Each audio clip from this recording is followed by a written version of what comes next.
Welcome, everyone, to Midday Magazine for this January 17th, 2024. Have your host, James J. Malouf, behind the mic. And we're welcoming into the studio in part two at 3:30 today, Lacey Ailing, Events and Engagement Director with our Heart of Wisconsin Chamber of Commerce. Looking forward to that. Looking forward to this conversation with our good friend, Wisconsin Rapids Mayor Shane Blaser, joining us. Good morning. Good afternoon to you, Shane. Good afternoon, James. Appreciate you being here. And a big thank you to our friends over at Wisconsin Rapids Community Media, Joe and the gang. We appreciate you guys so much. Do yourself a favor. Go onto YouTube. If you haven't done this already, type in there Wisconsin Rapids Community Media, subscribe to their page, and keep up to date on the great work that they are doing over there.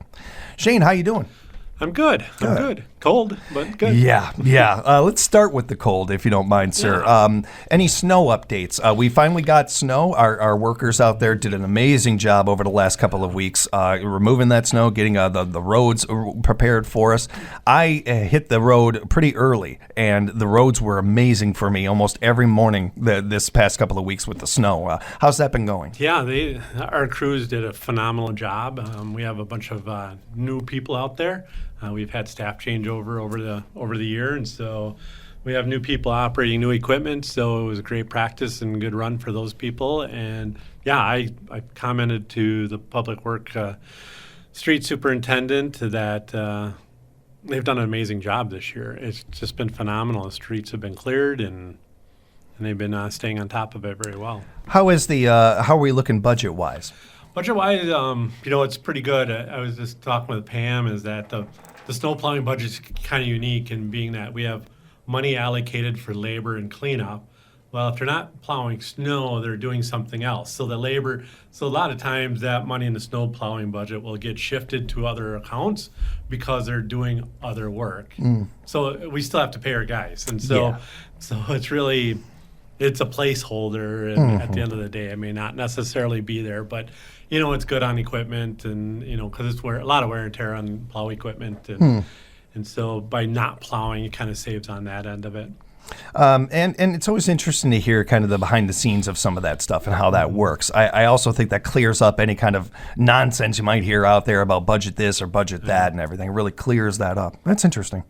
I wanted to also mention about tree removal. City Christmas tree pickup will take place from January 22nd to the 26th. Trees will be given to the DNR to use for fish habitats and improving them and a lot of other things. It's nice. I always love the recycling of these items and to be able to make use of them. So just want to remind everybody about that note, that city tree pickup will be January 22nd through the 26th. Keep that in mind, everybody. Shane, I want to talk a little bit about now it's been announced that we have the candidates for mayor to take up the position after you here. I want to go ahead and just for those that have not heard, the candidates are Tom Terry Muse, Nicholas Palmquist, I believe, Preston M. Seitz, and Matt Zacher. These are the four candidates that we have. We do know, thanks to Joe and our friends over at the League of Women Voters, that we will be having a tentative, keep that in mind, February 6th debate with them, and they'll take questions and that. So a big shout out to League of Women Voters and the amazing work that they do. We really appreciate all that they do. And of course, our friends at Wisconsin Rapids Community Media getting that out there so everybody can take that in. Shane, you have endorsed a candidate, so we can cover that. Okay. Yeah, so I have endorsed Matt Zacher. He's been on city council for, I think, 2 terms now. He's been chairperson of the finance committee, so he has budget knowledge. He's a local business owner. He's a veteran. He holds a master's degree from UW-Milwaukee in social work. And so, he's been a community member and a family member, he's got family. And I just think that he's probably the right person with the least amount of learning curve to coming into this and the most knowledge about city operations and government. And I think he's poised to lead the organization, financially and, oversight and management of the employees. I have, I don't know these gentlemen, and I have no ties to them, and I have no bias towards any of them as far as who would make a better candidate or any of those things. But I did think that in our pregame, you brought up a very important note. If you don't mind repeating, sir, not to put you on the spot, but I thought it was a very good note, and I thought it applies to this very, very well. As far as, you may think you understand what this job entails, but it entails a lot more than you might realize as far as being in charge of so much. Yeah, and I came in with a lot of city experience and city council, but actually sitting in the mayor's chair, there's only 4 other people alive that really understand what it's like and what it comes with that. And I think listening to the candidates, there's people out there that really don't understand this, what the role and responsibilities are, which is. I would think running for office that you would want to find that out, But, I've known Preston a long time. He's a great guy. He's a nice guy. I don't know his platform or anything like that or kind of some of that experience, but he's a super guy also. But I just think Matt is poised right now to be the best person to make that transition. And you really only have 2 years to try to do something, and then you start all over again. And I think with Matt, he's got the shortest amount of time. He's going to have a learning curve. Even though there's a learning curve, it was a learning curve for me too, even with all my experience. But I think that's noteworthy. Yeah, it is. And I think everybody, people watch national politics and, from the president to the governor, and, this is not that role, but it's a similar type of organizational structure. And, you get a preconceived idea what that is. And I still go back and I always say that the power within government lies with, like at a local level, is our elected council people, the power of the 8, I always say, and it's the power of the 8 that control the money. And the mayor doesn't get to control the money. The mayor he or she can only operate within the guidelines set by the council. I have an approval rate to spend up to $10,000, which is a lot of money, but when you're talking government, it isn't a lot of money. When you're talking about equipment, a couple $100,000 and things like that. So really, it's the power of the 8 that determine. They're the only ones that pass and control ordinances. They're the ones that pass and control policies, and they're the one that pass and control the budget. And that's really where the power lies within the council, not individually. Individually, they're powerless, but collectively, they have the authority to be able to make those decisions. And so, I think a lot of people think there's the mayor's role has all this power and gets to do all these things. Some of the candidates talk about day one, I'm going to do this change. Well, day one, you don't do any change unless the council allows you to do the change. And it's an eye-opening experience. You're trying to be mayor of Wisconsin Rapids, not king of Wisconsin Rapids. It's a little different, different. We deal with this at the station from time to time. Every couple of months, I have a listener or somebody come to me and say, hey, I saw that you guys are looking for a sports commentator or looking for somebody to call games. I can do that. I've always wanted to do that. And they're like, okay, well, here, talk to Randy. This is what Randy does. He does this, this, this, and this. Like, oh, wait a minute. No, I just wanted to show up and talk. Right. I just wanted to put the headphones on and just talk about the game. Like, no, it takes a lot more than that. Randy talks to this coach and this person. Yes. And I do think, and I hope, and maybe it's the last bit of hope that's in me, I really hope that the last couple of years or so on years have taught us a lot as a society and as voters that experience does matter. Experience means something. We kind of got away from this for some reason. All of a sudden, it didn't matter that you had a medical degree and you went to school for all these years and stuff. All of a sudden, no, I'd rather listen to Uncle Joe here and see what he said on Facebook. Like we seem to be getting hopefully a little bit more away from that and getting a little bit more to, you know what, this person having experience, that's a good thing. It isn't bad, that's for sure. And I think it's, you just understand things better and be able to, okay, this is how the process works, and kind of having that idea. And that's why I always think being on city council is a good transition to the mayor's chair, because even just how to run a meeting. I was sitting there at Common Council last night thinking about, there's people out there that haven't, they may have watched it in one of the ways you can watch it, but even the basic rules of running a meeting, there is Robert's Rules of Order, and there is a procedure to running a meeting that it's accepted practice, and you just don't come in and say, "Oh, I'm going to do it this way because that's the way I feel like doing it today." No, there is a practice to running a meeting, and as simply as that. And coming from city council, you already have that experience and knowledge, and those are one of the many things that a new person needs to learn. And I think you brought up a really strong point too. You get 2 years. You got to hit the ground running. Right. If you're spending some of that ground running, learning and trying to get the job done, which everybody is going to, of course, no matter what the experience they have. So any bit of extra experience you have going into that means that maybe you're a step or two ahead. Maybe you can get on the ground and truly hit the ground running. Right, because people complain about, well, it's only 2, but maybe it should be 4, it should be something else. But the benefit of two is if you're doing a good job, you'll get another one. If you're not doing a good job, it's easy to get you out. You got 2 years worth of damage versus 4 years worth of damage. Yes. But yeah, it's as people are going to find out now. Now that we have a primary, you have to run 2 campaigns. You've got to run a primary campaign to make it to the general election, but you don't want to show all your cards necessarily.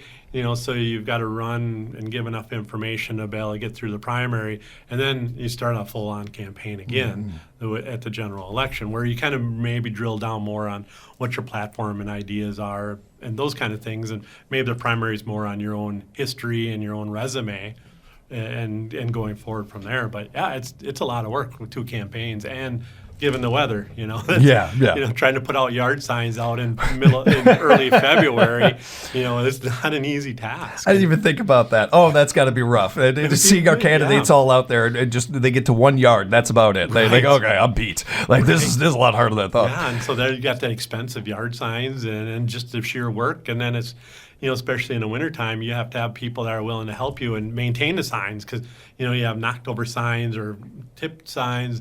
It doesn't look good. You want to make sure they're upright and legible. And I like the idea. Why did you fold your candidacy? Those signs, man. Getting them in the ground, I couldn't do it. I was like, I'm done. I'm not even trying for this. Exactly. You don't want to drill. There's so many. February is not a good time. No. We're speaking with Wisconsin Rapids Mayor Shane Blaser, along with our friends from Wisconsin Rapids Community Media.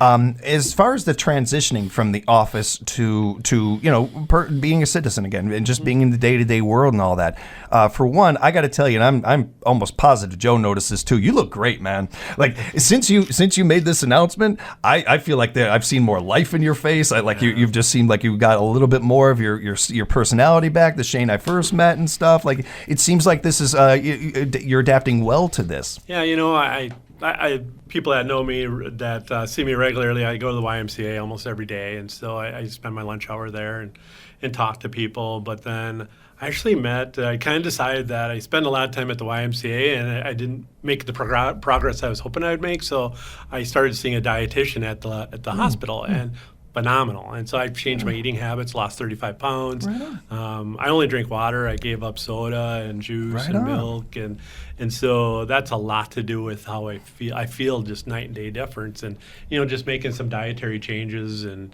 just good on you. Totally changed my... Did this have anything to do with the decision? It was all kind of coordinated together. Just kind of happened. Yeah, it just happened at the same time. I've always kind of tried to be healthier, and honestly, I put on over 40 pounds. Sitting in the mayor's chair, I'm used to always being out in the public and doing outside work or with my hands and those kind of things. And office jobs are never really good for me, or at least kind of a sedentary job haven't always been very good. So I decided that I needed to shed those extra pounds. And good on you.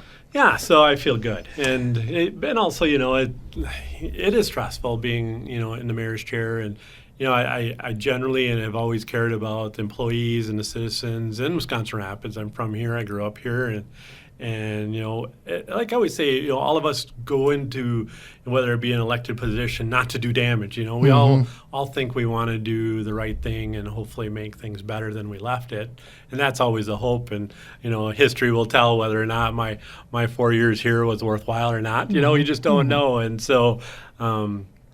But yeah, so it's been a good ride, but it's tiring. It's exhausting. Yeah. I think that, I started out, and I was a police officer for many years, and so you kind of get thick skin, but, after a number of years, it starts to eat at your soul a little bit, and then you start kind of not deflecting anymore, and you start kind of like taking it in. It's like, okay, these handful of people have kind of gotten to me maybe a little bit, and then you're just like, ugh.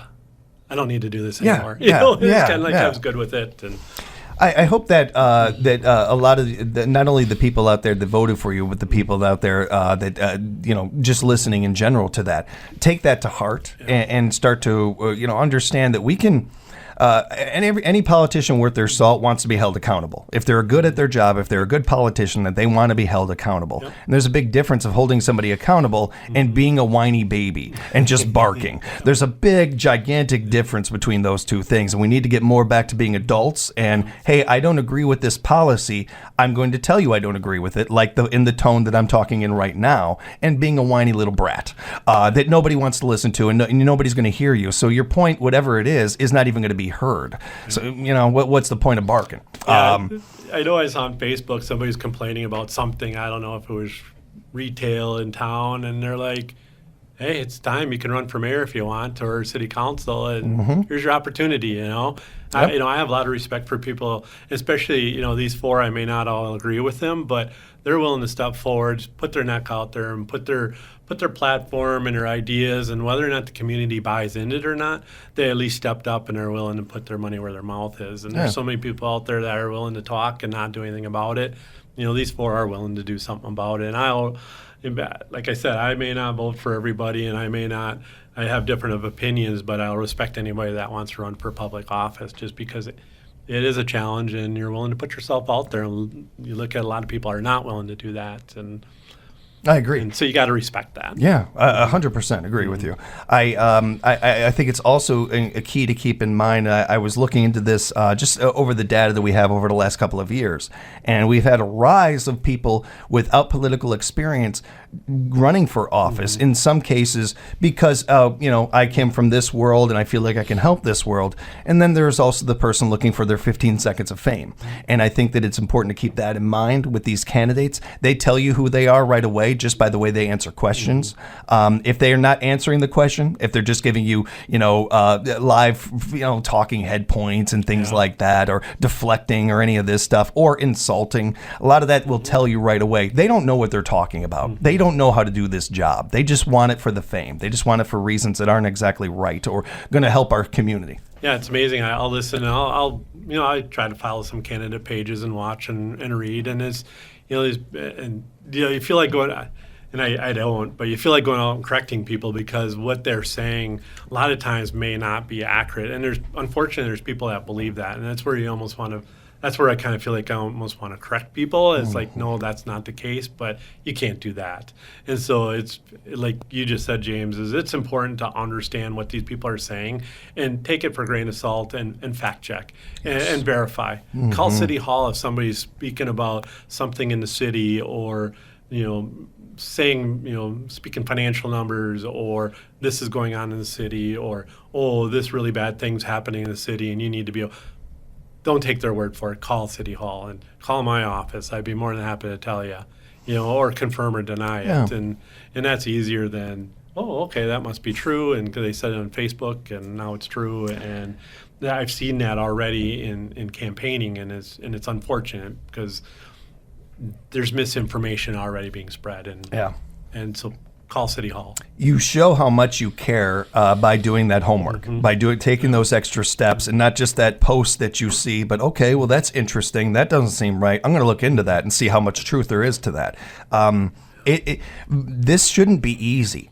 All right. Now, the actual process of voting should be. It shouldn't be hard to find a voting booth or anything like that. That part should be very easy. But the act of voting itself, or making the decision, shouldn't be easy. It should be something where, I don't know, you should have all good candidates. You should have a hard decision to be able to figure out which one you like and which one most aligns with what you want for your community or your country, if you will.